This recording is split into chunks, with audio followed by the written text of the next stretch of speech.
nga nekk directeur exécutif plateforme des acteurs non étatiques du Sénégal élection yi ñuy waajal ak campagne bi ñu door lu leen yitteel la njëkk noo gisee fitna geek kàddu yu garaaw yi ñu fi dégg boobaak léegi rawat na fii ci Ndakaaru Abass Fall Barthélémy Diaz. maa ngi ziar Babacar di nuyu Georges di nuyu auditeur RFM yi ak téléspectateur RFM yi ñuy suivre waaw xam nga élection Sénégal moom dañuy jàpp ni soo ko xoolee depuis des années événement yëpp pré campagne ak campagne moom toujours ci ay fitna ci ay violence lay am. Je me rappelle que il y a bi ñuy def élection législative déjà amoon nañu beneen idée beneen initiative bu ñu defoon mooy charte sur la non-violence boo xam di amoon mérite pour poser les débats sur la violence dans l'espace politique. Donc depuis boobu da ngay jàpp ni dañuy def benn pas dellu ñaari pas wala ñetti pas que acteurs politiques yi ñoom fi mu toll nii dañuy dem comme kuy dem ci làmb rek ku nekk da ngay bàkku mais mun nañu bàkku ci jàmm bàkku ci dal parce que dafa am solo ndax élection yi moom le 17 su amee Sénégalais yi dañu raw politiciens yi le citoyen est en avance sur les politiques te ñoom xam nañu jour J lan mooy seen illa lan lañ war a def. kon li ñuy def ñuy société civile mooy sunu rôle alerter yëglu mais aussi condamner violence sous toutes ses formes parce que violence du xeex xuloo rek. mais bayal bi tamit baaxul parce que Abass Fall def na vidéo di lot ci kàddu yoo ma xoon waaye bay woy na mbuus. ndax wax na ko ba noppi indi leen jaaseeg paaka ñu xeex ñu gis ni. yoon waxagu ci naam ministère de la justice génne na communiqué ne ubbi na ci enquête l'observateur mi ngi ñuy xamal ni wareesoon na ko déglu ca section recherche gendarmerie Abass Fall yëf yi sotteegul. ñu dégg itam Barthélémy Diaz taxaw fee naan ku ma yàpp da ngaa fekk may nelaw. mais gars yi sonal nañ ñu ah. non loolu moom dëgg la moom sonal nañ ñu et puis malheureusement sëñ Babacar c'est que on est dans. ñun pour Sénégal dafa war a weesu ci écosystème bi je pense que lu ñu génn dafa mel ne jàngunu dara ci ñaari at yi ñu dund ci wàllu politique ci wàllu violence ci wàllu wax du ñaaw ci wàllu xaxarante que pour man politique yi jàngunu ci élection 24 mars bi ndax soo xoolee fi ñu jaar yëpp bis bi taxaw. population bi taxaw def benn acte bu fort je pense politique yi waroon jàng ci loolu mais malheureusement je pense que nit jànguñu ci et que aujourd'hui il faut que ñu mañ bàyyi maytu parparloo bi que ki wax parce que wax mooy indi fitna que tey déclaration bi ministère de l'intérieur def mën nañ ko saluer bi ministère de la justice mën na ko mais dana war a jàll ci ay acte mooy que ni bañ a protéger kenn. ay ci côté boobu dégg nañu Barthélémy Diaz naan heure bii nii ki nga xamante ne moo di Abass Fall war woon fanaan këram.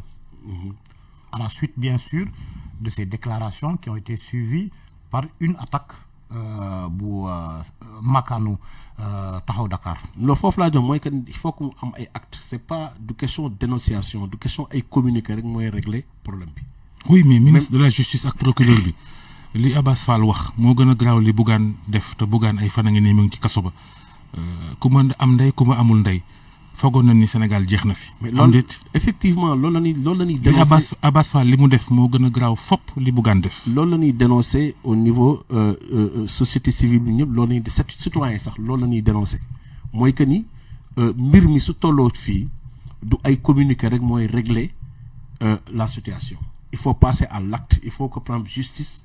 muy ministère muy suñu mën a saisiru autosaisiru et passer à l'acte parce que pay-payroo bi mooy que ni ku def lu tuuti ñu jàppale tëj la parce que bon Bougane li mu def li ñu ko tëjee des fois da ngay flagrant délit fii rek lay gis rek mu def 12 jours boo xam ne da ngay jël nit téye ko pour flagrant délit da nga koy juger pendant 12 jours mu nekk. Et vous vous rendez compte. Donc c'est des choses yoo xam ni dafa tey xel te aussi li ñu doon bañ ci ay détention préventive aussi mën nañ ko wax parce que quel que soit fa Bougane candidat la Bougane du génn réew mi on aurait dû bàyyi ko 12 jours après mu dellu si ñëwaat Tamba pour ñu juger ko donc c'est ça qui fait que aujourd'hui et puis nga am ñeneen ñoo xam ni posé nañ ay actes yoo xam ne c'est beaucoup plus grave yoo xam ne c'est beaucoup plus répréhensible et que qui vague à leurs préoccupations te yooyu la population bi xeexoon yooyu lañ doon dénoncer pendant des années et jàppoon nañ ni loolu waroon nañ ko mën a nekk sunu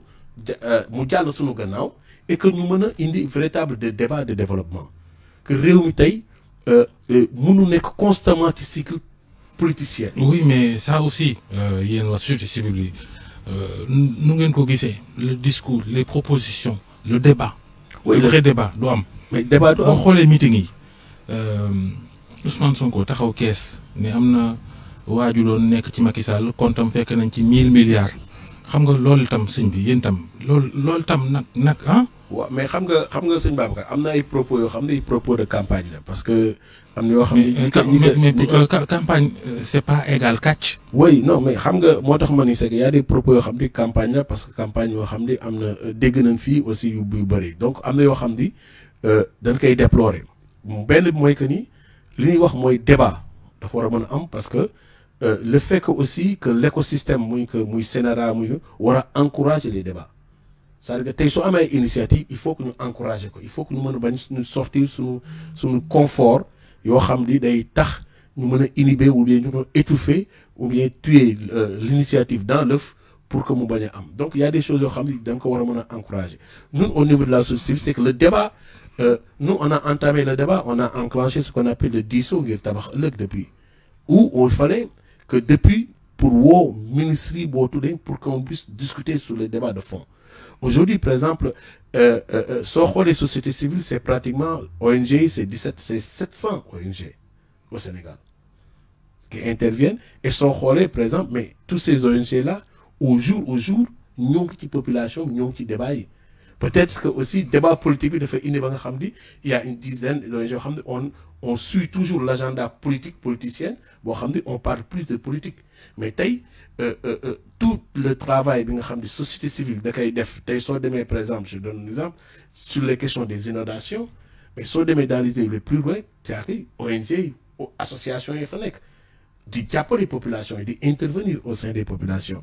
Les rapports que nous avons publiés sur la contribution de la société civile, c'est pratiquement 500 milliards qui sont investis au niveau du Sénégal. Et ces débats-là, ces débats-là, nous voulons porter. Ces débats, c'est des débats de sociétal, des débats de développement.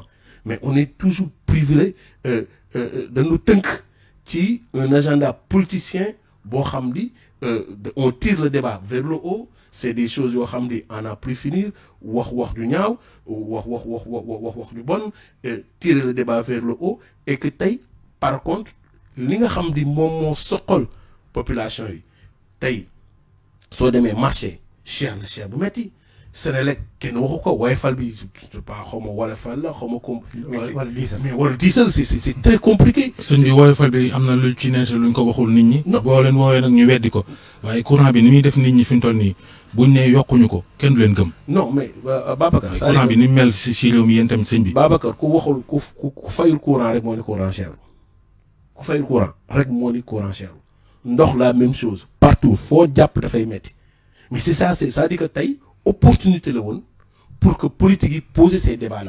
Il y a une solution de apporter durablement pour apporter les solutions aux populations. Mais malheureusement, nous avons des invectives, nous avons des wax yo xamni ay xaar ay wax yo xamni des fois da nga nan fan lañ ko jëlé parce que c'est comme si on est dans un poursuite de gros mots.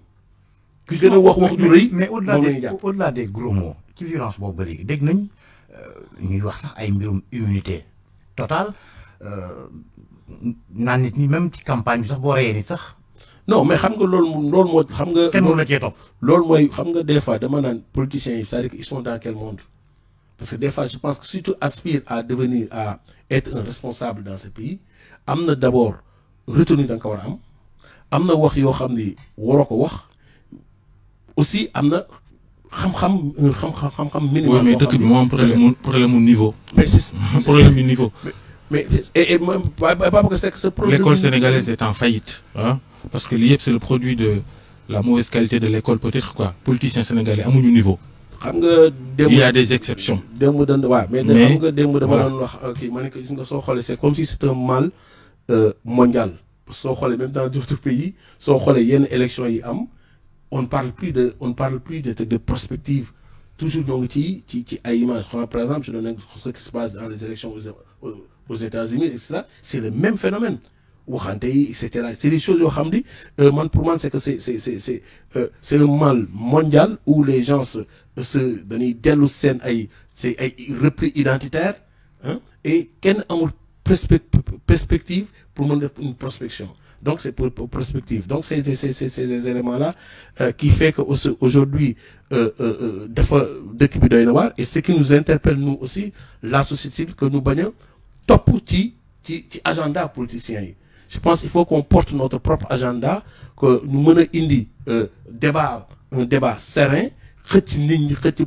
politiciens yi parce que du ñëpp mais aussi am que population du Sénégal gën a exigeant c'est que l'exigence am na ko mais exigence bi du rek jour élection bi où on va dem voter ñëw toog je pense que cette exigence là dañ ko war def du jour au chaque jour au quotidien pour montrer que les politiques que da ngeen nekk à notre service et ça c'est fait que loolu mooy indi aussi que ñu am benn équilibre boo xam ne day permettre aussi société bi war a mën a stable. exigence yooyu ngay wax on sait que jamono élection présidentielle am na initiative yu bëri nga xamante ne société civile. defoon na ko ngir woo candidat yi xëy na peut-être ñuy jël ay yenn engagement wala ñu wax fan lañ bëgg a jëmale réew mi mais bii nii daf mel ni yéen société civile bi voilà. da ngeen toog rek yaafus jamono ji. non yaafusunu xam nga. non yaafusunu xam nga tey mën naa jël par exemple wax naa sànq. on a parce que dégguñu leen ah. non xam nga par exemple élection bi dafa spécifique parce que élection anticipée la. ce qui fait que soo fait élection anticipée la il y avait que malheureusement que le pouvoir li ñu doon wax Macky Sall ni que moom rek moo xam que nañu tenir élection le président de la République aussi moom rek moo xamoon que nañu tenir les élections anticipées. Parce que l'avis du Conseil constitutionnel am na que depuis donc on pouvait même rendre public.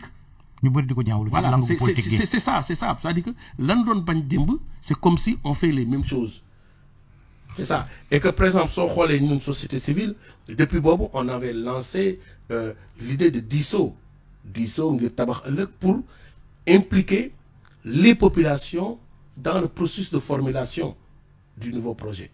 Malheureusement damay saluer aussi intervention sunu naataango Iliman ci kii bi bi koy lancé qui a posé le problème de la participation la démarche participative parce que démarche participative et j'étais curieux que di réponse yi ñu naan une démarche c'est ñun ñooy élaborer et nga wax démarche participative la démarche participative forcément dafay indi ce qu'on appelle la co-construction la coproduction mënoon da ngay def démarche participative toog sa bureau toog say bind ba pare ñëw présenter ko.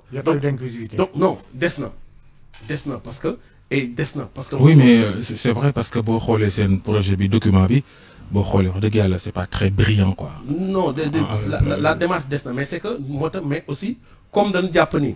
Document provisoire ils ont dit provisoire. waaw provisoire la di xaar ay input. voilà de la part des citoyens peut-être de la société civile. exactement nous c'est-à-dire que. xëy na yéen itam war ngeen a góorgóorlu gaaw.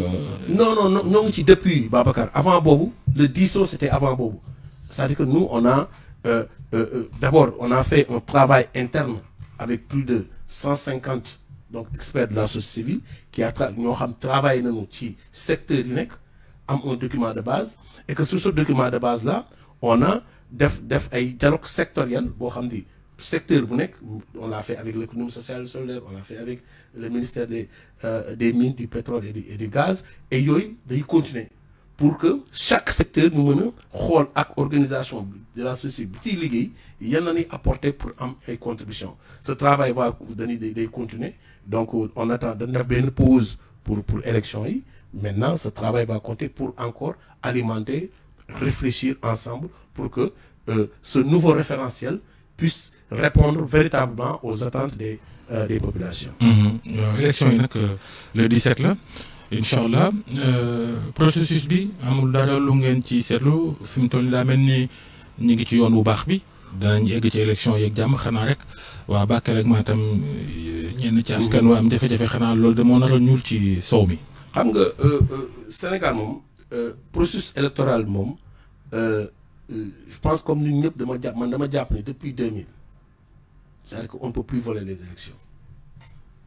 élections yi moom parce que population yi suñu taxawee voter le jour du vote amul maintenant li am problème mooy pré-élection avant jalti complications yi accès aux fichiers et cetera mais je pense toutes ces questions là je pense que nit ñi dépassé nañ ko léegi mais je pense que enjeu bi gën a am actuellement mooy nanu def campagne bu am dal bu apaisé wu nan am campagne boo xam ni violence bi verbale bi violence physique bi ñu mën ko bannir dans l'espace et le jour J ñoom ñëpp daan toog seen roq sénégalais yi def seen warugar et je pense ça c'est des choses qui sont importantes. mais violence boobu justement ñan ñoo war a gën a joxe le bon exemple après bien évidemment kaddu yi njiitu réew mi woote dal tey ñi nga xamante ñoom ñooy ay farandoom. mais c'est le parti au pouvoir xam nga jot dañ daan wax Macky Sall. dañ koy def yëpp waaw dañ daan wax Macky Sall doon ko wax Abdou Diouf naan que c'est que yéen a am cagul gu yéen c'est vous qui êtes responsable. mais l'État aujourd'hui aussi c'est eux. l'État aussi parce que bu ñu bàyyee politicien bu nekkul ay garde corps am ñu yore ngàndaay mbaa ku dóor ñu kurpañ c'est l'État aussi moo war a jël sécurité jox ko candidat yi rawatina tête de liste yi bu ko defee jamono ñooy am déet. xam nga loolu on la bi que def nañ ko bi vous vous rappelez ci élection ak bi amoon Tamba. bi événement wu pur yi amoon am Tamba on avait exigé que ni la protection des candidats donc état da ko war a assurer am na ñu ko jëloon am na ñu ko bañoon maintenant beneen bi aussi day poser aussi le pléthore c'est-à-dire que candidats yi ñu bëree 41 liste 41 listes ça aussi il faut que aussi ñu accepter aussi à rationaliser l'espace. non yu fekkee dañ ko war a gën a corser. dañ ko c'est ça parce que tey am na débat yu bëri yoo xam ne demande loolu c'est-à-dire que même sur les questions tous les outils sont là lépp a ngi fi mais aujourd'hui mooy que est-ce que politique yi ou politiciens yi accepté nañu war nañu accepter aller dans ces réformes là sur le financement des partis lépp a ngi fi mais man je suis convaincu depuis 30 ans 20 ans maa ngi ciy liggéey amul benn politicien bu d'accord le financement des partis politiques. fu ne la ñuy jëlee xaalis. exactement doo xam sax fu ñu jëlee xaalis. amul kenn c'est-à-dire que c'est un débat boo xam ni lépp xalaat nañ ci. xaalis bu salteeg. mais ils veulent maintenir benn nébulosité boo xam benn. loolu moo leen arrangé. moo leen arrangé parce que kenn bëggul soo nee financement parti politique c'est quoi il faut que ñu indi transparence il faut que ñu indi réduction des comptes mais amul benn politique boo xam ne tey politicien boo xam ne ni muy dundee. train de vie am ni muy dundee ak mu bëggul ñu am contrôle sur son. ak ñoo am xaalis politicien yi et c'est ça qui fait que aujourd'hui c'est des choses yoo xam ni dañ koy wax ni. xoolal seen woto yi ñuy dawal. dañ koy wax ni ci kaw mais kenn amul benn politicien au Sénégal boo xam ni tey su nekkee au pouvoir dana mën a indi les financements des partis politiques. am na ñuy wax ni boo gisee nag ñu naan protocole du Cap Manuel ku mel ni Madiambal ak ñeneen ne Macky jox na Sonko ak Diomaye xaalis da ngay gën a. waaru sax non mais nanu xool nanu 48 listes yi mais xoolal oto yi ñuy dawal xoolal seen rythme xoolal campagne bi. c'est des choses yoo xam ni ça prête c'est-à-dire que dafay indi interrogation et c'est au vu et au su de tout le monde. politiciens yëpp a yem personne du ko wax. ñoo yem jërëjëf Malick Diop jërëjëf Georges jërëjëf Soxna Nata. Vous avez besoin de caution sur des marchés publics ou privés? Adressez-vous à la SONAC. La SONAC SA vous accompagne dans l'obtention et la réalisation de tous vos contrats en délivrant tout type de garantie.